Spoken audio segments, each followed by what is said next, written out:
the biggest state when measured in land mass in Nigeria. It's in the northwestern part of the country. This is Niger State. We're going to visit some of the projects that the Bank of Industry has sponsored in Niger State. And it's because the state government has collaborated with the Bank of Industry. They brought in 250 million naira, and the bank has also brought in 250 million naira. This episode features some of the projects that have enjoyed from this collaboration.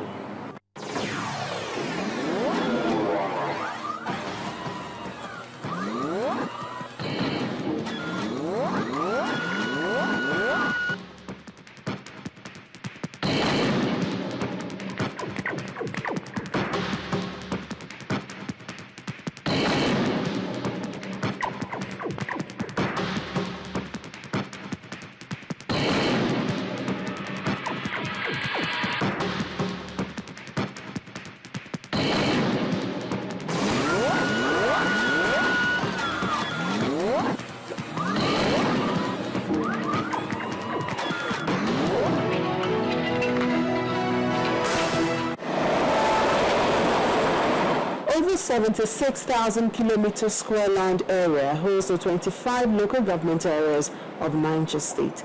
The economy survives on non-oil activities, especially with its vast fertile land.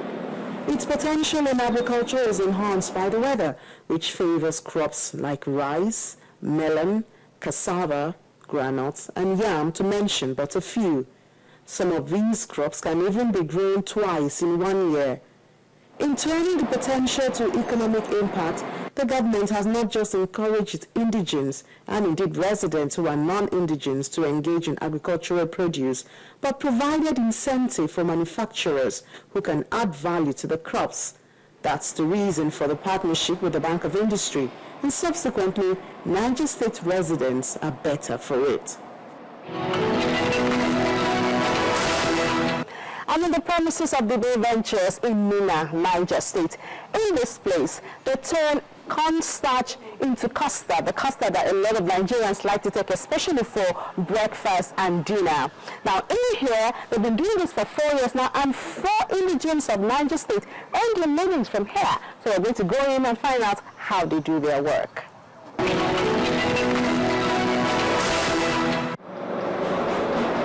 Production at the BOI Ventures begins with a lot of preparatory activities. In particular, the making and cleaning of their packages is lined up first on the daily to-do list. A young man is seen fumbling with cartons. It seems he's not a part of the production, but his work is of great essence to the company. We source already used cartons from the markets, and we have staff trained in cutting and joining. The cartons are first cut into, flapped open, cut into size, and joined with bond, this top bond, glue, super glue, and then marked in order to carry the contents of our custard, whether buckets or cups. Another preparatory stage is at the store where the cups are kept. There's a staff who has been assigned to count them. This is to check that the supply figures tally as well as quality. Most times in the course of counting the cups, you discover damaged cups. You are able to separate them and take stock of the damages, and the record is kept. Still connected to this stage is the stamping of the labels which will be placed on the cups. The information on it includes expiry date of the finished product which will be sent out to customers. This may seem sensitive as regards to the authenticity of the date. When buying the custard powder, we buy from approved importers, of which we are sure that the manufacturing date on the stated on the cornstarch is, you know, within range. We don't buy old stock. So that's the source, and it takes 2 years. On the average, 2 years before it expires. As for our customers or consumers trusting us, I would like to say we are not we are not money conscious. We are not here for the sake of profiteering, especially when it comes to at the cost of our name or reputation and the customer's health. So that is assured. We in this company, our watchword is quality and standard. We are not really after making gain, but offering our consumers or our customers quality such that tomorrow they will be able to come back. And then the production proper. It involves mixing the cornstarch with egg yellow, salt, vitamin C, and flavor.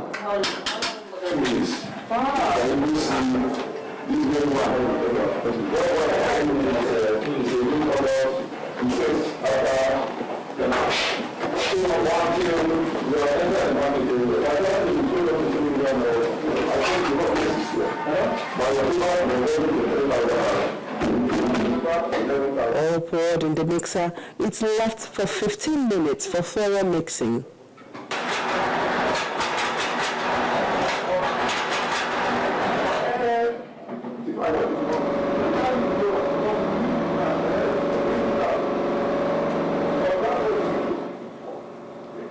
Then a sock is placed at the tip of the machine and the mixed flour, which is now called custard, is emptied.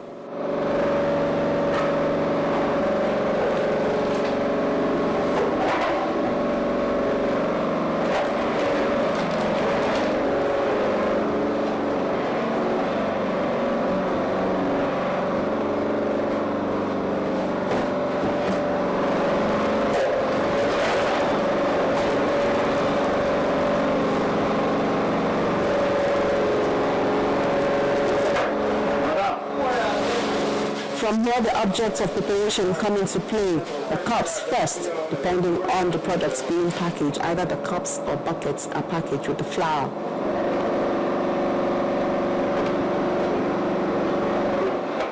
The filling is not left to instinct. It's measured for precise weight.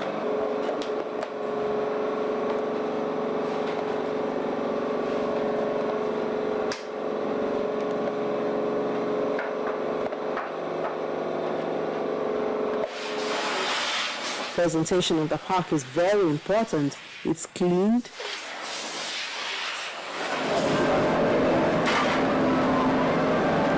labeled,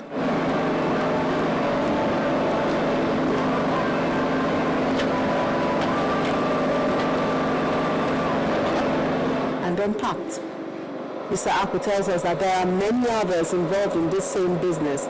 This has made competition very stiff, especially because many consumers are unaware of what some manufacturers do. In certain areas where the price is so low and quality also is very low, what most people do is they get cassava flour mixed with very little quantity of cornstarch, and when they give you a cup, even the quantity itself, in most cases, it's not even up to a quarter of the cup. And they sell at very cheap prices. So these are some of the challenges we face. We have very serious competition, but still we tell our customers something. We are selling quality. And I thank God, each customer who has patronized us has always come back. Most times we get customers through phone calls. Our business line is stated on our labels. They call and say they tasted this product, they want to market for us, they want to be distributors. So the competition is actually there, but we are still trying. We can't compromise on quality. Entrepreneurship development, a phenomenon with international economic organizations and nations, Nigeria included, have unanimously agreed has the ticket to economic independence and development. That's why the Bank of Industry believes that every brilliant idea holds the potential of a profitable business. But when money is hard to get, the Bank of Industry comes to the rescue. So watch BOI Weekly every Thursday at 8:30 p.m. as we take you through the world where every idea becomes a successful business.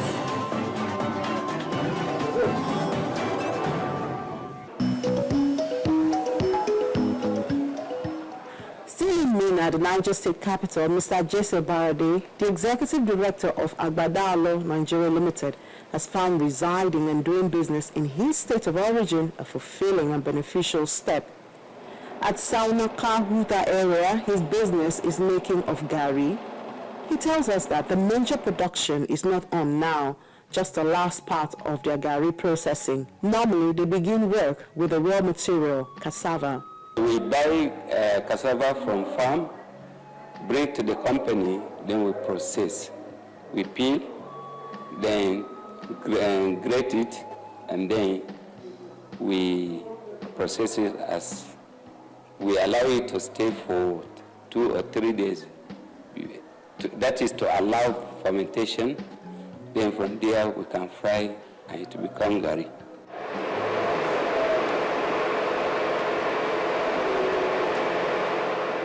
And in times like this, he also branches off to milling of other food crops.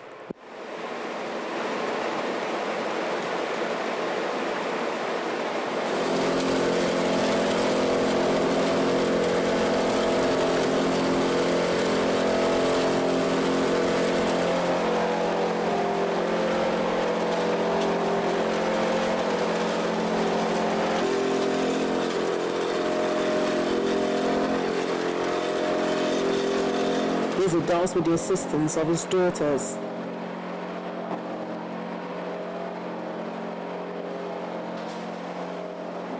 Agbadalo also produces groundnut oil. We toast the granules first.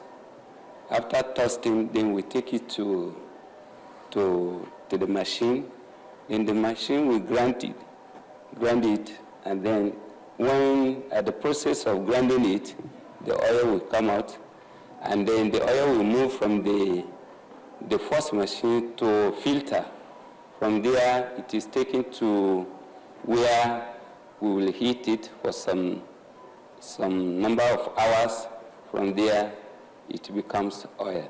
Open for just about a year now, he says sales are trickling in. They are buying, but you know, as a starter, you don't expect a vast market. It is gradual. So people have been coming buying. Most especially those who have tested it, they come again and buy. Agbadalo Nigeria Limited is another beneficiary of the 500 million naira matching fund scheme between the Niger State government and the Bank of Industry. It's through the facility that equipment like the milling machine were bought. Still in a Abuja zone, but outside Niger State. Now, the Bank of Industry is very much in support of small and medium-scale enterprises, as you would know if you are an ardent follower of BOI Weekly. So we go to Nasarawa State. Now, we bring you two projects. Kumashi is into fishery, while Qualicare makes yogurt. In a village that borders Abuja and Nasarawa State, 3 acres of land at number 10 Adomichibe Street in Karu local government area have been converted for agricultural uses. 17 earthen ponds for fishery belonging to Kumar Sheikh Multipurpose Cooperative is what occupies a major part of the land. Some of the fishes are purchased as fingerlings of 2 weeks old. They are groomed until they can compete for food in the pond. From the day of hatching, we keep them for 6 months. That's when they get to the table size. Though we hatch, we sell fingerlings, we sell juvenile, but the ones we keep for ourselves on the farm, we sell them after 6 months when they are big enough to be eaten. Mrs. Pauline Doshima Berekon has expanded our area of business by producing feeds for the fish.